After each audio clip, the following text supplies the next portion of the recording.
I am overwhelmed by the achievements of Arukaino, but we call him Rukky. So we'll just keep it as Rukky today. All of us who know him well call him Rukky.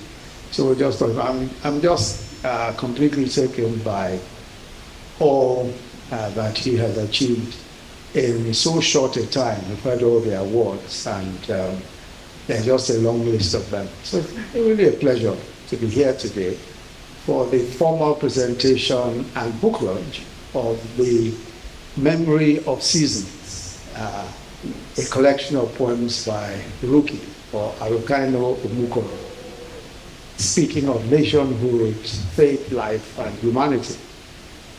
There's a paragraph in the preface which says that these poems weave stories, reflections, imaginations, and love into an embroidered yarn.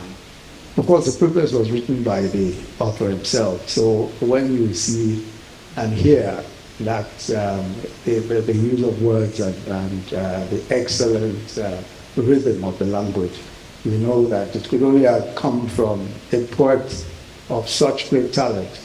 It says they also navigate the seasons of love, the crux of humanity, and the nuances that genuflect a genuine concern for society.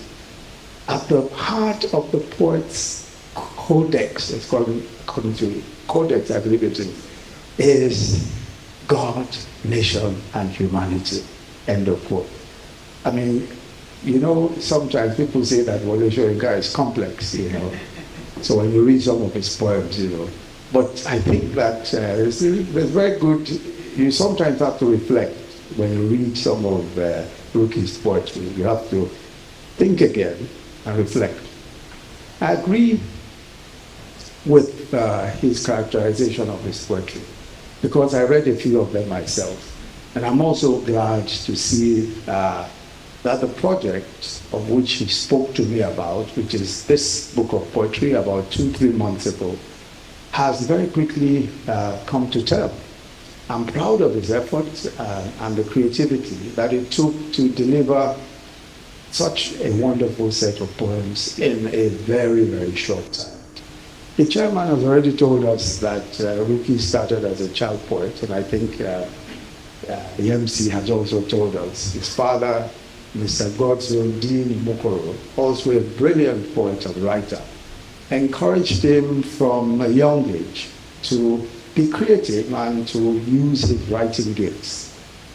We're told that when he was still in primary school, his father helped him publish his first ever fiction story titled One Good Turn Deserves Another. It was published in the then popular Democrats newspaper in Kaduna State where he lived with his family at the time. The chairman was also very kindly offered to make a framed copy of that publication available. I hope that we will also get a copy. If not framed, we'll frame it ourselves. 2 of his poems, Stillbirth and Love Is, have been featured already on the BBC Network Africa and the West African Democracy Radio, respectively. But this would be his first full collection of poetry. And Rukky's themes, quite frankly, do not surprise me. The themes that he chose in his poetry do not surprise me. He is a conscientious public intellectual and a very restless social activist who believes in this nation fervently. And that shows in practically everything. It's demonstrated in what he talks about, what he writes about, and practically about everything. The theme of this event, conversations on Nigeria's unity and diversity, challenges, opportunities, and benefits, is one of his favorite issues. And I'm glad that the esteemed members of that panel spoke so thoughtfully and so insightfully on many of the salient issues. But one thing I'd just like to add to all this, and already I think 2 or 3 of the speakers mentioned this, is that we need to talk up our country. We need to talk this country up. A big part of nation building is talking up your nation. Tolu and I believe Malkwe a few moments ago asked what sort of narratives about Nigeria do we push? What are the narratives that we push about Nigeria? The stories of nations written by others focus on their own agendas, the agendas of the authors. The negatives, of course, sell more and much faster. We must tell our own stories. I attend a lot of conferences, or I used to attend a lot of conferences anyway, and I will soon be attending a good number of conferences again. But it is only, frankly, and this is the honest truth, I have never found a place where, at a conference, where anyone is speaking ill of their country or running down their country. If it happens, it usually is in Nigeria. And that's the truth. Everywhere you go, no matter how funny the country may be, you will never hear anyone speaking negatively about their country. No. No matter how bad the country is. Today we hear that, we know that in the US, so far, between January and now, there have been well over 150 mass shootings. Well over 150. In schools, in malls, in car parks, in places of work. People are just shot at random by one person just comes to shoot people. Yet, you will never hear, well, certainly, you wouldn't hear an American attend a conference and say, my country is unsafe, it's insecure, people are being shot every day. No, you won't hear it. Every country talks of their own country. Every people of every country talk of their country. When we get home, we can criticize ourselves. Oh yes, we can say whatever we like, but we must talk of our country. We belong to one side, and that side is the Nigerian side. Someone was talking about Arsenal a few moments ago. Arsenal will win this. They will win this. They will win. Because that's our, that's our side, that's our side. We'll take the side. They may not be the best, they may not win all the time, but that's our side. This country is our side. So we must talk of this country, and we must continue to talk it up and make sure that in every way that we can, we give the very best impression of our country. Our country is not its politicians. It's not even its religious leaders. It's not its business leaders. It's you and I. Our country cannot be defined by any group of people, any political party, or any head of a political party, or whoever else.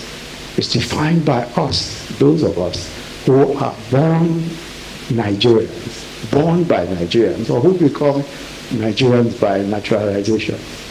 Our stories must be stories of our aspirations, our dreams, and our hopes, planted in the successes of our journey and the future of great hope, because we have the incredible talents and material resources, and already on that journey, we are very, very far ahead. And I think that that poem, Imagine Nigeria, which is in the book, and one of the speakers spoke to it.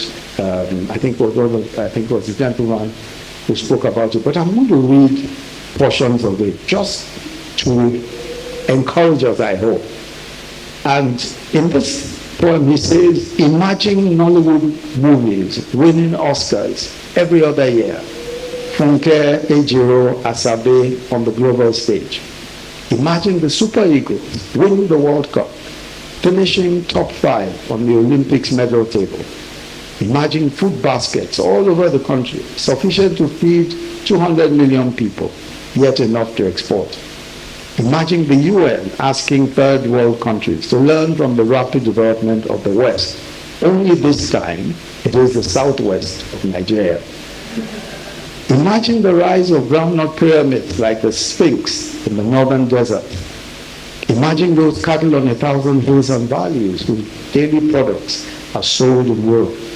Imagine Harvard in Jigawa, MIT in Kebbi, and Almajiri in Council World.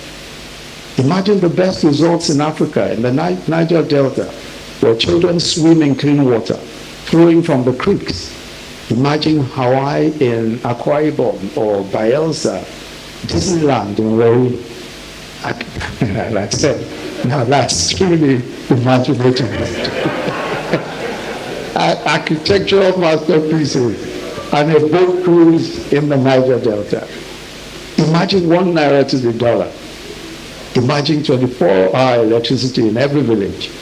Imagine PCM storage, PHCM storage for your children, old tales, fairy tales, everyone laughing about it. Imagine the first Nigerian astronaut taking off from the ABUJA Space Agency. Imagine tuwo, shinkafa, amala, and bangasu on the regular menu list at the Waldorf Astoria. Imagine that over 250 ethnic groups understand their differences, harness their diversities into strength to become a truly indivisible country. Imagine the one Nigeria tribe. Imagine a country with focused, selfless leaders and strong institutions. Imagine a country where the rule of law prevails, a country where there is dignity in labor, where justice is a meal both for the rich and the poor. This Nigeria of our imagination is possible for as long as we have the likes of Rukky, in whose hearts burn brightly the reality of this new nation. Congratulations again, Rukky. We will talk about the donation. Thank you all very much.